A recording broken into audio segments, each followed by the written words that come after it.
ঢাকার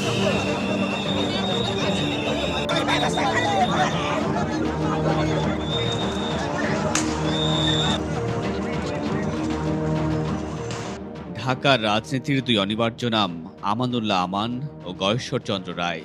নির্বাচনে জয়ী হলেও দুজনের কাউকে কোনো মন্ত্রণালয় দেননি তারেক রহমান। এমনকি অন্য কোনো গুরুত্বপূর্ণ পদেও নেই এই দুই নেতা। মির্জা আব্বাসের অনুপস্থিতিতে এই প্রশ্ন এখন আরও জোরালো হয়ে উঠছে। বিএনপির রাজনীতিতে এই দুই নেতার ভবিষ্যৎ কোন দিকে? এখনো তারেক রহমানের পিঠে দেখবেন 11টি কালো দাগ আছে। একসময় বিএনপির রাজনীতিতে নির্ভরতার প্রতীক ছিলেন আমানুল্লাহ আমান। ছাত্র দল থেকে উঠে এসে মূলধারার রাজনীতিতে প্রভাব বিস্তার, ঢাকা মহানগরীতে সংগঠন শক্তিশালী করা, সব মিলিয়ে তিনি ছিলেন ফিল্ড পলিটিক্সের পরীক্ষিত নেতা।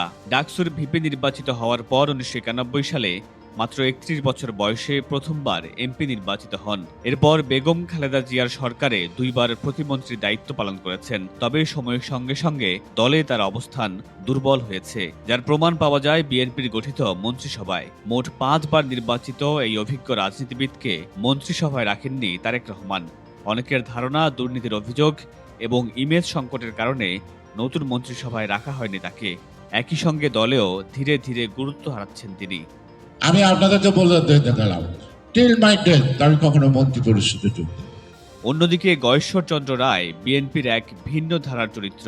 দীর্ঘ সময় ধরে দলের গুরুত্বপূর্ণ নেতা হওয়ার পরেও এই হেভিওয়েট নেতাকে 1991, 96 এবং 2001 সালের নির্বাচনে মনোনয়ন দেয়নি বিএনপি। তারপরও সকল অভিমান ভুলে দলের সিদ্ধান্তের প্রতি আনুগত্য দেখিয়ে ধানের শীষের প্রার্থীকে জয়ী করে আনতে কাজ করেছেন তিনি। 1991 সালে বিএনপি সরকারের টেকনোক্রেট কোটায় পরিবেশ ও বন এবং মৎস্য ও প্রাণী সম্পদ প্রতিমন্ত্রীর দায়িত্ব পান তিনি। তবে 60 বছরের দীর্ঘ রাজনৈতিক জীবনে এবারই তিনি প্রথমবার সংসদ সদস্য নির্বাচিত হয়েছিলেন। তাই অনেকের ধারণা ছিল নিশ্চিতভাবেই গয়েশ্বরচন্দ্র রায় থাকবেন বিএনপির মন্ত্রিসভায়। কিন্তু আমানুল্লাহ আমানের মতো তিনিও ঠাঁই পাননি তারেক রহমানের মন্ত্রিসভায়। অনেক বিশ্লেষক মনে করেন, দলীয় অবস্থানের বাইরে গিয়ে মন্তব্য করা, আবার কখনো দলের ভেতরের কৌশল নিয়ে প্রশ্ন তোলা, এইসব কারণে কেন্দ্রীয় নেতৃত্বের সঙ্গে তার দূরত্ব তৈরি হয়েছে।